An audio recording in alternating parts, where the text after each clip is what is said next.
에베소서 말씀은 사도 바울이 새 생명 얻은 그러한 그리스도인은 새 공동체에서 새로운 삶의 기준을 가지고 살아간다라고 하는 것을 말하고 있습니다.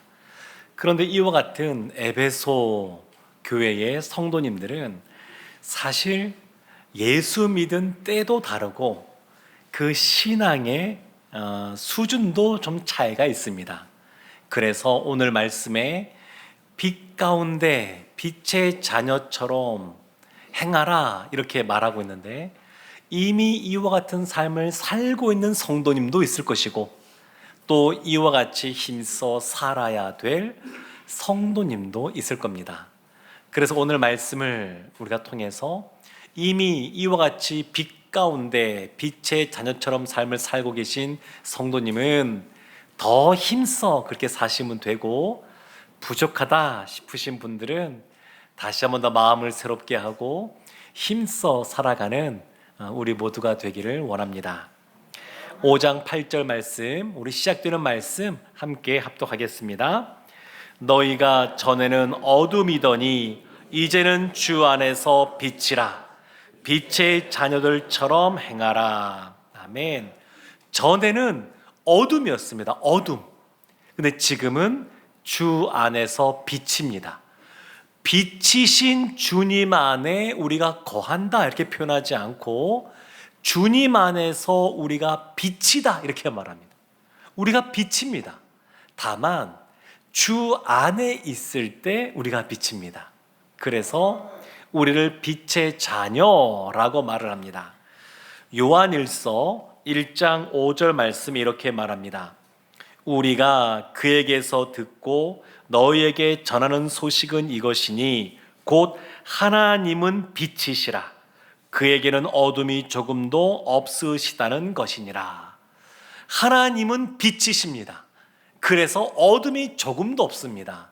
하나님이 빛이시고 그리고 예수님도 빛이십니다.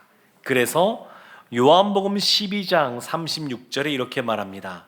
예수님이 이렇게 말씀하십니다.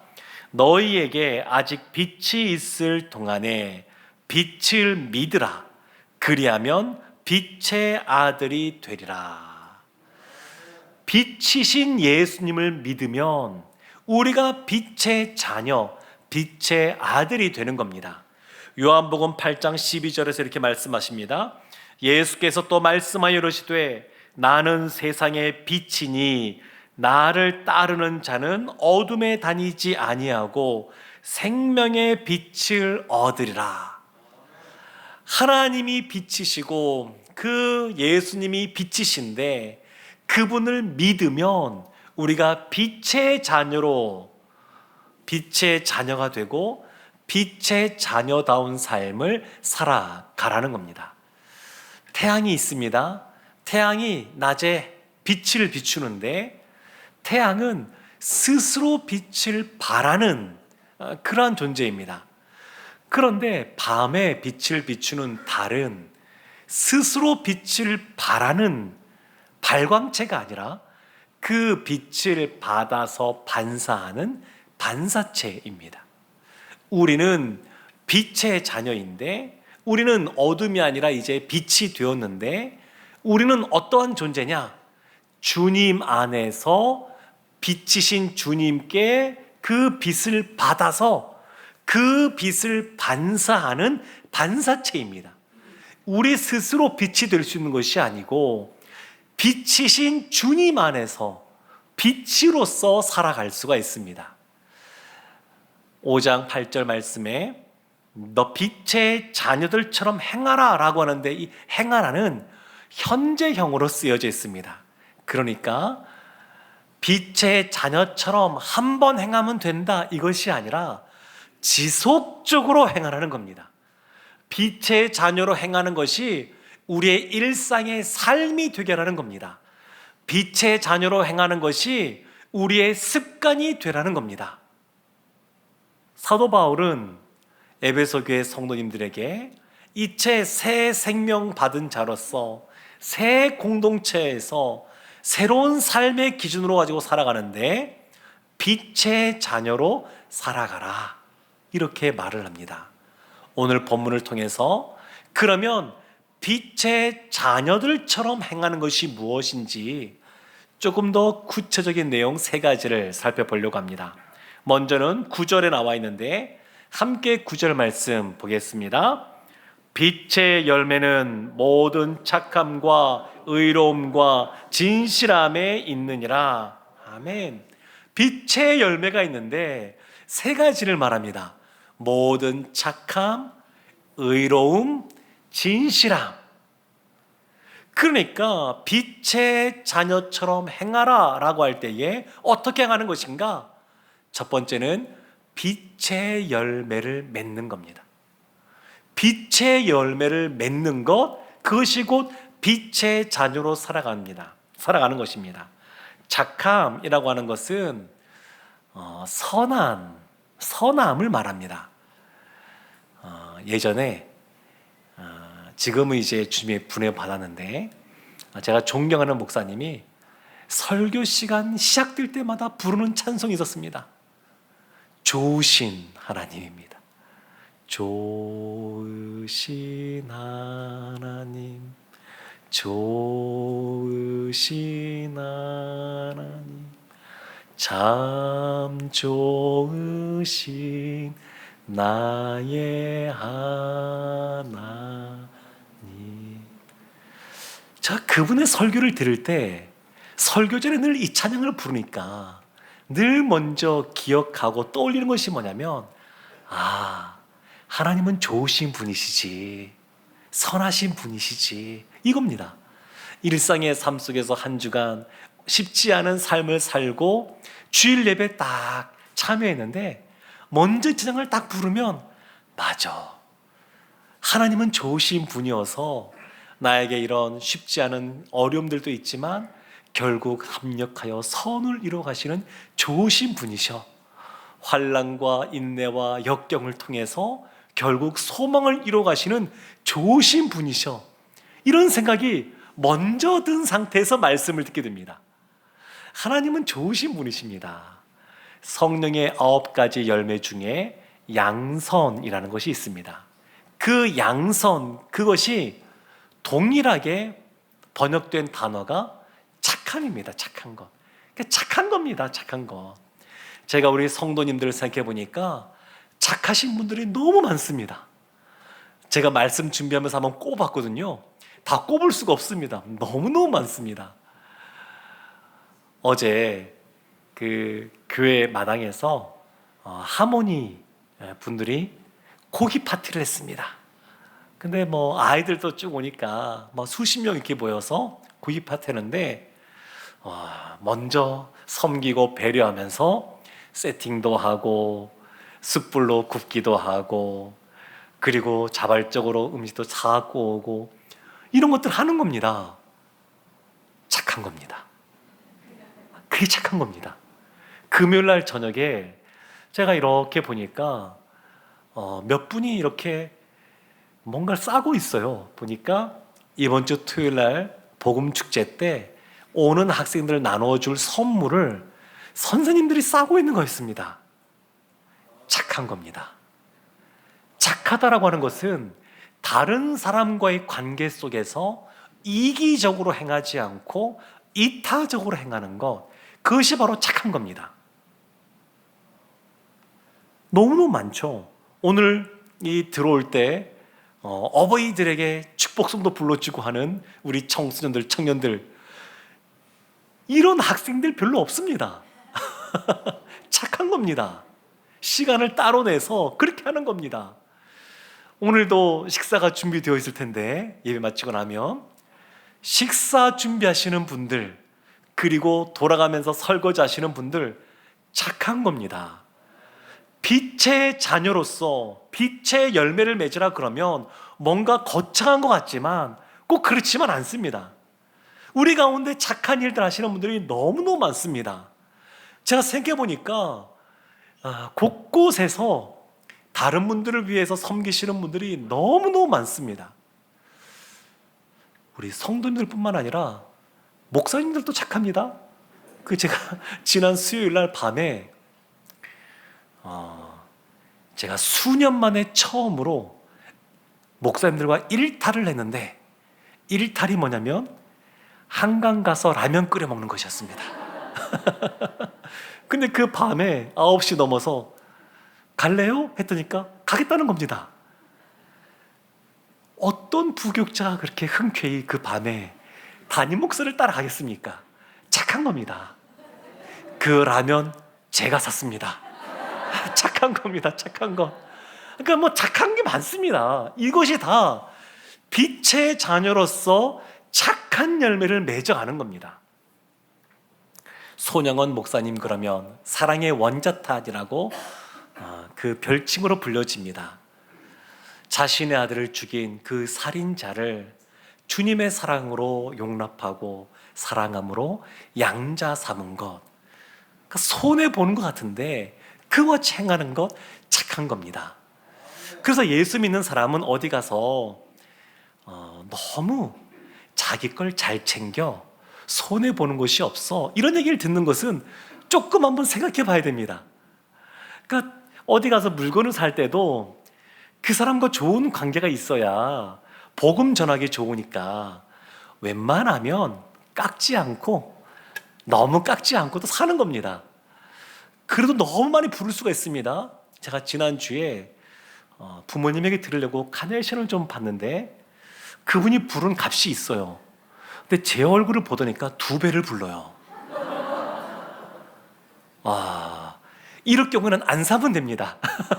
싸울 순 없고 뭐라고 말은 못하겠고 그냥 안 사고 다른 데로 가면 됩니다. 그런데 이와 같이 착하게 사는 것, 구원의 조건은 아니지만 구원받은 자로서, 빛의 자녀로서 빛의 열매를 맺어가는 모습입니다. 또 있습니다. 의로움입니다. 의로움.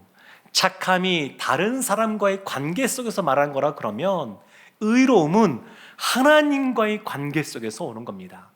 우리 안에 의로운 것이 없습니다. 우리는 원래 불의한 죄인입니다. 그런데 예수 그리스도로 말미암아 우리를 의롭다라고 칭하신 겁니다. 그래서 이 의로움은 하나님과의 바른 관계 속에 있을 때 의로워지는 겁니다. 하나님은 우리에게 말씀을 주었습니다. 그래서 이 의로움의 열매를 맺어가기 위해서는 하나님의 말씀, 그 말씀을 청종, 잘 듣고 순종하고 하나님의 계명을 지키는 삶을 살면 의로움의 열매를 맺어가는 겁니다. 또 하나가 있습니다. 진실함입니다. 진실함. 진실함의 반대는 거짓입니다. 거짓. 착함, 의로움, 진실함, 이 모든 것은 다 하나님의 성품과 관련되어 있습니다. 하나님이 착하시기 때문에, 하나님이 의로우시고 진실하시기 때문에 우리도 착하게, 악하지 않고 착하게, 그리고 불의가 아닌 의롭게, 그리고 거짓이 아닌 진실을 추구하는 삶을 살아가라, 바울이 그렇게 명령하고 있습니다. 에베소 5장 10절에 이렇게 말합니다. 주를 기쁘시게 할 것이 무엇인가 시험하여 보라. 주를 기쁘시게 할 것. 어버이 주일인데 오늘 이런 날 맞이하면, 어버이날 맞이하면 어린 자녀들은 잘 모릅니다. 엄마 아빠가 무엇을 기뻐하는지, 무엇을 원하는지 잘 모릅니다. 근데 장성하여서 결혼하고 본인도 자녀를 낳아서 키우고 그러면 부모님이 무엇을 좋아하는지, 어떤 것을 기뻐하는지 알고 뭐 선물을 드리기도 하고 뭐 어디 여행을 가기도 하고 그렇게 행합니다. 하나님도 기뻐하시는 것이 있습니다. 희락의 하나님이신데 그 기쁨의 하나님도 기뻐하는 것이 있습니다. 그것이 뭐냐면 빛의 자녀로서 빛의 열매를 맺어가는 겁니다. 하나님의 자녀인, 빛의 자녀인 우리가 빛의 열매를 맺어갈 때 하나님이 기뻐하십니다.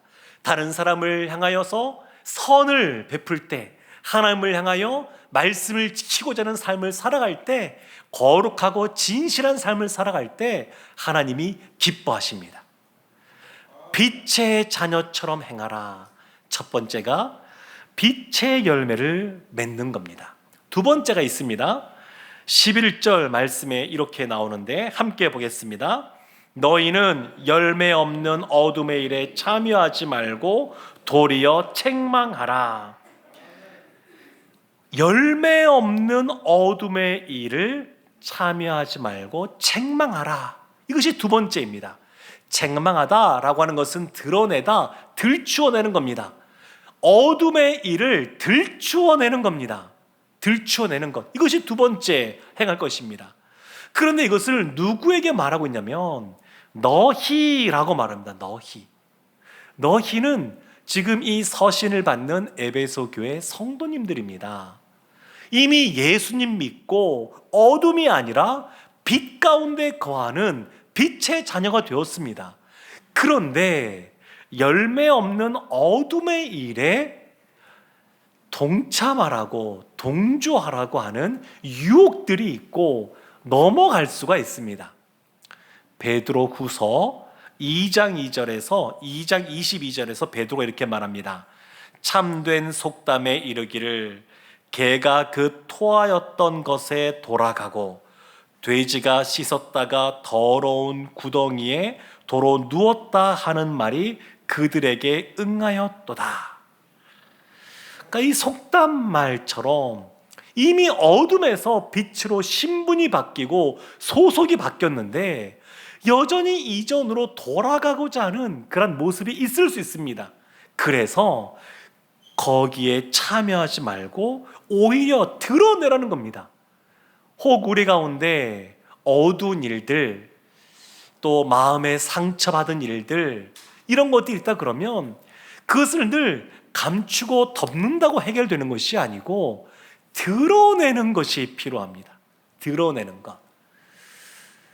지난주에 피스메이커 강의를 잠깐 들어보니까 간과 무시 이런 말을 하는 걸 들었습니다. 어떤 일이 벌어졌을 때 사소한 것들은 겉에 드러나지 않는 것이 있는데 간과하는 것이고 또 하나는 무시하는 겁니다. 이거는 겉으로 볼 때 드러나지 않습니다. 근데 차이가 있습니다.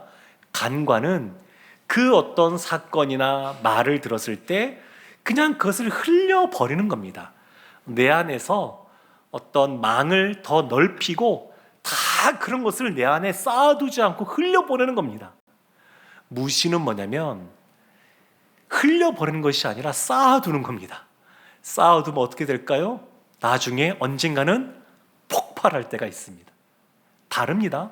그래서 피스메이커는 이것을 간과하는 것이 중요하다 그러는데 간과할 것이 있고 간과하지 않을 것이 있습니다. 5장 12절 말씀에 이런 말씀이 있습니다. 그들이 은밀히 행하는 것들은 말하기도 부끄러운 것들이라. 악한 일이 있는데 악한 일은 두 가지가 있습니다. 하나는 누가 보더라도 나쁜 일이 있고 또 하나는 겉으로 볼 때는 잘 모르는데 은밀하게 나쁜 것이 있습니다. 오늘 본문 앞에 보면 그 중에 하나가 음행이라고 할 수 있습니다. 에베소 지역에 있는 아데미 신전이 있는 그와 같이 음란함이 있는 그 도시 문화 속에 살아가니까 이런 유혹들이 이 에베소 교회 성도들 가운데 있었던 것 같습니다. 근데 이와 같이 누가 보더라도 명확하게 나쁜 것은 간과한다고 해결되는 문제가 아니고 그러나 은밀한 것, 겉으로 볼 때는 잘 드러나지 않는 작은 것처럼 보이는데 그런 나쁜 것이 있으면 그것은 때로는 간과하는 것도 필요하고 들추어내는 것도 필요합니다. 어둠에 동조하지 말고 오히려 경책하라는 겁니다. 다만 여기에 지혜가 필요합니다.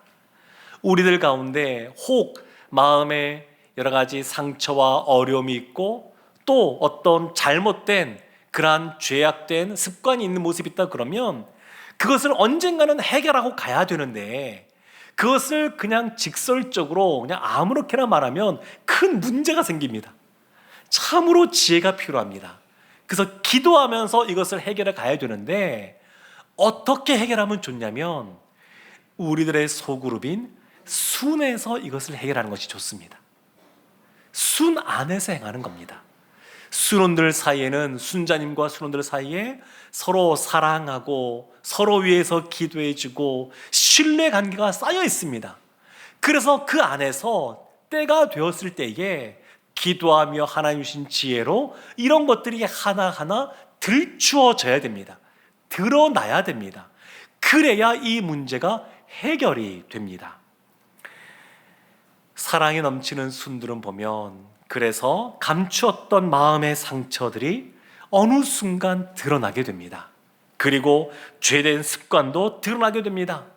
그리고 그걸로 끝나는 것이 아니라 그래서 회개가 있게 되고 회복이 있게 되고 치유가 있게 되고 그래서 간증이 나오게 됩니다.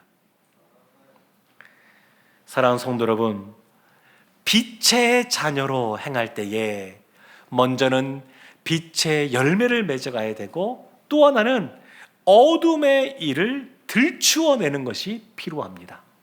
세 번째가 있습니다. 14절 말씀에 나와 있는데 우리 함께 말씀을 합독하겠습니다. 그러므로 이르시기를 잠자는 자여 깨어서 죽은 자들 가운데서 일어나라. 그리스도께서 너에게 비추이시리라 하셨느니라. 아멘. 잠자는 자여 일어나라 말합니다. 그 성도님들 중에서 지금 졸고 계신 분은 아무도 안 계신 것 같은데 사실 우리 육체의 잠이라고 하는 것 굉장히 몸에 유익한 겁니다. 하루 종일 애쓰고 수고했는데 잠을 통해서 회복이 되어지고 다시 에너지가 충전되고 좋은 겁니다. 근데 여기에서 잠은 그러한 육체적인 잠이 아니라 육적인 잠이 아니라 영혼의 잠을 말합니다.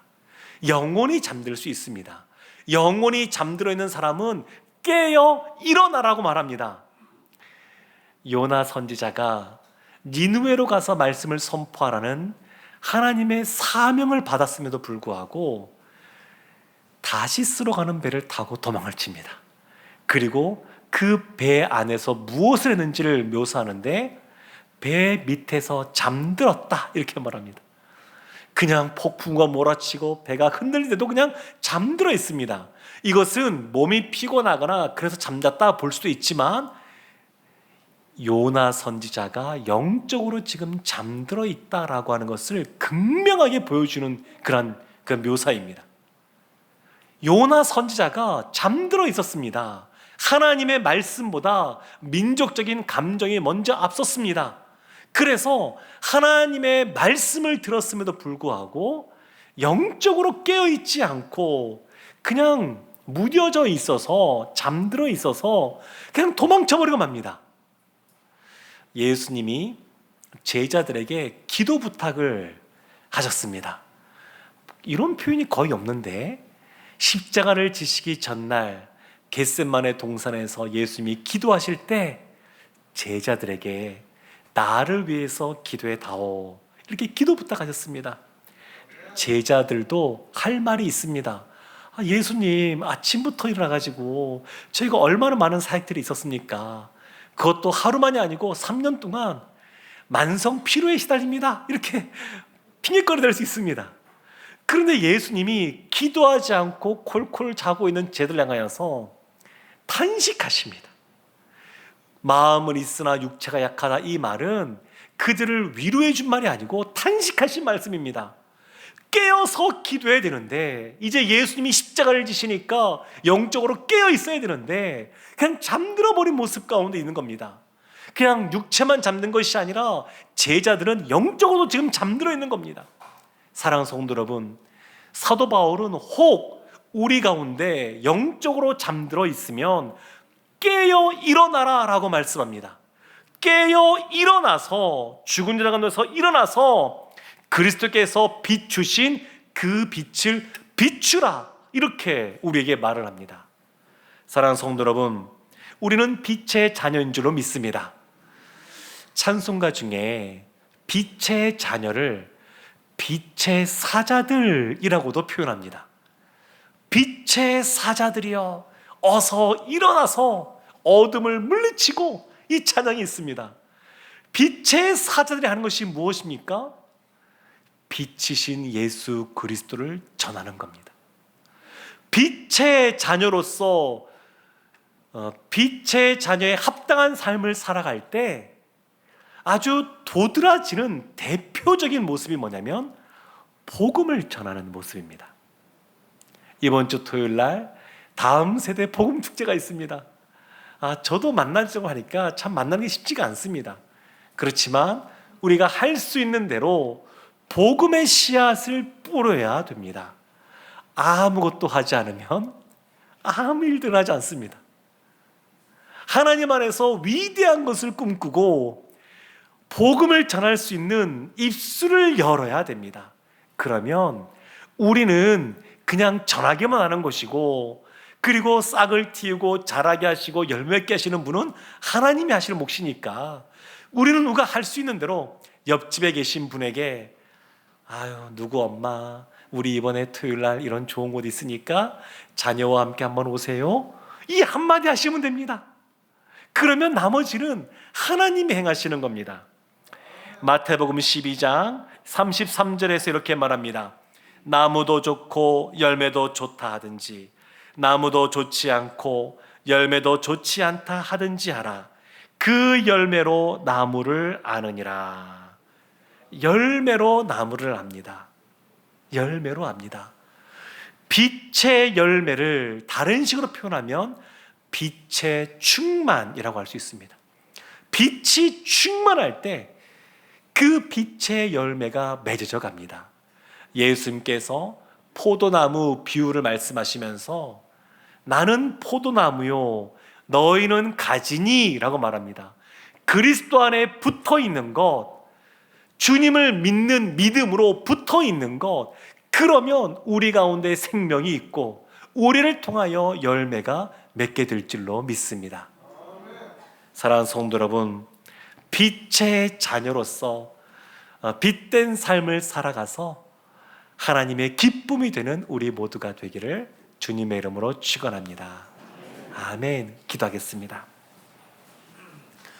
하나님, 예수 그리스도의 십자가로 말미암아 우리의 죄를 용서해 주시고 우리를 구원받은 백성으로 삼아 주셔서 감사를 드립니다.